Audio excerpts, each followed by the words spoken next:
Economists believe that people try to choose the best feasible options given the available information. This is our first principle of optimization. Essentially, economists believe that people make rational choices given their constraints. When you're deciding what to order for brunch, you consider which food would give you the greatest satisfaction and you compare that to its cost. We call this cost-benefit analysis, and we presume that you will choose the breakfast item where the benefits exceed the costs. Wait, couldn't the benefits exceed the costs for more than one item? Don't I mean that you would pick the one where the benefits exceed the costs by the most? No, I don't, because for any given choice, the benefits will exceed the costs for exactly one option. That's because there's more to the cost than just paying the bill. If you get a sandwich, you're giving up the option to have pancakes instead. Whatever the positive value of the pancakes are to you, that is part of the cost of choosing a sandwich for your meal. The true cost of a choice is not measured only by the money you pay to have it, but also the value of what is given up when the choice is made.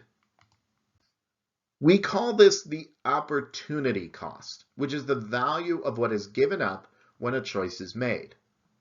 If I offered you $1,000 to help me move this weekend, whether you accept probably depends a lot on what you had planned for the weekend.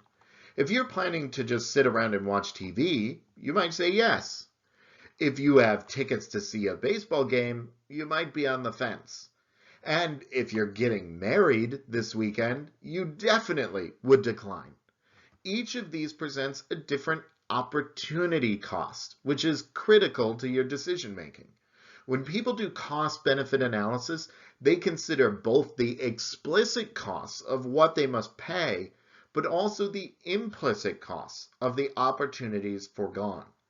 If you prefer pancakes for brunch, then the full cost of getting a sandwich will outweigh the benefits because those costs include the opportunity cost of not getting pancakes. Is this true? Is this really how people make decisions? The growing body of research coming out of the field of neuroeconomics seems to confirm rational choice theory. Neuroeconomics uses modern technology to scan the human brain while it's making decisions, attempting to observe what is happening neurologically.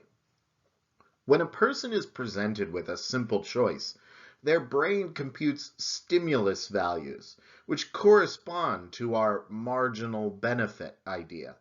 And these are weighed against action costs, which measure the unpleasantness associated with executing an action. That corresponds to our opportunity costs. Your brain seems to run a quick simulation of your life for each option and returns a value for each one in the form of different levels of neurochemicals. Scientists have used experiments to show that the human brain is accounting not just for explicit costs of choice, but also the opportunity costs of what is given up. So even though it does not feel like we're doing a mathematical calculation when picking one thing over another, our subconscious seems to be doing that math for us. Thinking about people's incentives and assuming they're always doing their best to optimize can often deliver powerful insights into human behavior. Take gift giving as an example. Most people would claim that their reason for giving someone a gift is that they wanted to do something nice for that person. But is buying something for someone they would not have otherwise bought for themselves really doing something nice for them? Economists sympathize with Jerry Seinfeld in this clip from his show, where he has to get a gift for Elaine.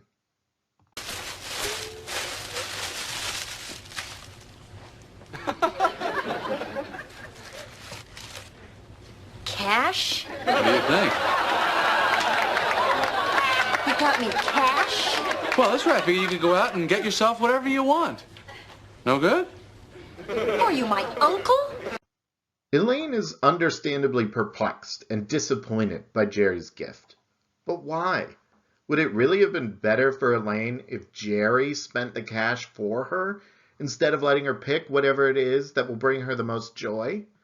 Is Elaine being irrational, or is Jerry? Immediately after this, Kramer bursts in and gives Elaine the bench she wanted, and she's ecstatic. But couldn't she have just bought the bench with the money Jerry gave her? Why is Kramer's gift so much better than Jerry's? On the surface, it might seem like people who optimize would prefer cash. But the art of economics is staying committed to the idea, even when our surface level behavior seems to defy its conclusions. Gift giving probably isn't about doing something nice for someone. It's a signal to our friends that we care about them. And the closer our gift is to their preferences, the stronger it signals our value as a friend. Your uncle gives you cash because he wants to say that he will help take care of you even though he doesn't know you. But a gift like that from a close friend is an insult. And that is perfectly optimal behavior in a world where trust and friendship are so valuable. Recognizing that people are going to do what is, by their own determination, in their best interest, can help us accomplish our goals more effectively. Many years ago, the British government, concerned about the number of venomous cobras in Delhi, India, offered a bounty for every dead cobra. Initially, this was a successful strategy. Large numbers of snakes were killed for the reward.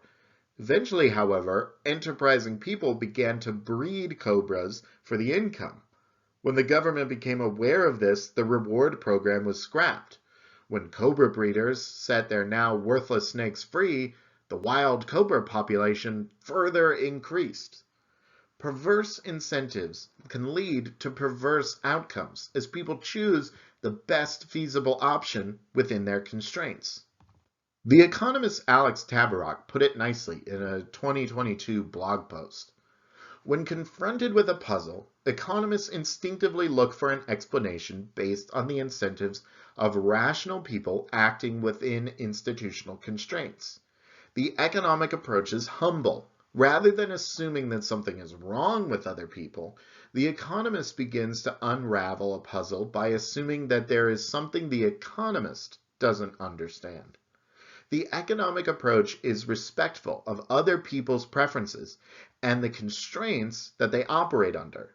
The economic approach is egalitarian. It looks for an answer that amounts to, now I understand this. If I were in the same position, I would do as these people are doing.